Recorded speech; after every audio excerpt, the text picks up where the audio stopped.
वंदे पुरुषोत्तम।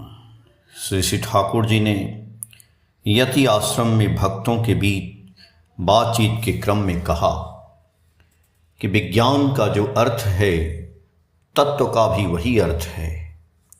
इस पेड़ को अच्छी तरह विश्लेषण करें, संश्लेषण करें, मिलान करें तो वास्तव तत्व को जान पाएंगे। इसका उद्भव एवं स्थिति क्या है ये भी जान पाएंगे। आध्यात्मिक तत्व जीवन भी वास्तविकता को छोड़कर नहीं है। स्पिरिट आत्मिक संवेग की आवश्यकता सभी को है। बालक, वृद्ध, वकील, जज, पेड़, मिट्टी सभी आत्मिक संवेग चाहते हैं। जो लोग बचना चाहते हैं, रहना चाहते हैं, वे आत्मिक संवेग को चाहते हैं। आत्मिक संवेग नहीं कहकर इसे उत्साह संदीपी आकुति कह सकते हैं। एक भक्त श्रद्धेय शरत चंद्र हालदार ने प्रश्न किया कि एक व्यक्ति को गुरु ग्रहण करके भी उसे पारिपार्श्विक यानी परिवेश संगति नहीं है, एवं एक व्यक्ति है जो गुरु ग्रहण नहीं किया है, वो परिवेश को सेवा देता है, तो इन दोनों में कौन अच्छा है? श्री श्री ठाकुर जी ने कहा कि जो इष्ट परायण है, जो इष्ट तपा हैं, वे ही सुकेंद्रिक होते हैं। संवेगवान सुकेंद्रिक जो जितना होता है वह उतना बोध गम्य होता है। वह सभी स्थानों पर इष्ट को अनुभव करता है। मनुष्यों के लिए जो करता है वह कर्तव्य का बोध नहीं करता है, वह प्रकृत अनुभव से कार्य करता है। भगवान को जो भजता है अथच मनुष्यों से उसे प्रेम नहीं है, वे लोग भगवान को भी नहीं चाहते हैं। वे लोग स्वयं के प्रवृत्ति को पोषण देते हैं, इसलिए मनुष्य को भगवान की आवश्यकता है। भगवान के प्रति प्रेम होने से सभी के प्रति ममत्व, दर्द, सेवा इत्यादि स्वतः आता है। कारण है कि वे सभी जीवों में हैं। सुकेंद्रिक होने से वह जो कुछ करता है उसमें अहंकार नाम का कोई चीज नहीं रहती है। प्रवृत्ति द्वारा चालित जो है, प्रवृत्ति को ही मुख्य बनाकर परिवेश की सेवा करते हैं, उनमें असंगति रहेगी ही। सद्गुरु नहीं रहने पर भी कुछ मनुष्य स्वाभाविक भाव से जन्मगत अच्छे संस्कार के कारण सेवा परायण होते हैं।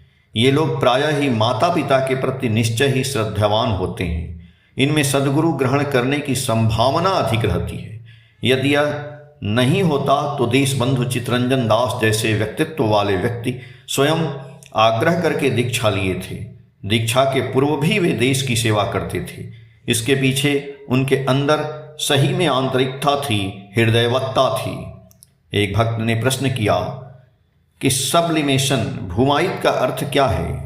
श्री श्री ठाकुर जी ने कहा कि तुम अपनी संतान को प्रेम करते हो एवं तुम्हें दूसरे की संतान के दुख कष्ट का बोध नहीं होता है। इसका अर्थ है कि तुम्हारे अंदर तुम्हारा पितृत्व का सब्लिमेशन भूमायित नहीं हुआ है।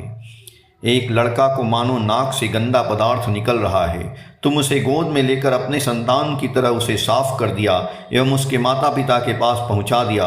इससे दूसरे लोग भी इम्पल्स साड़ा पाते हैं, प्रेरणा पाते हैं। भक्त ने प्रश्न किया कि माया क्या है?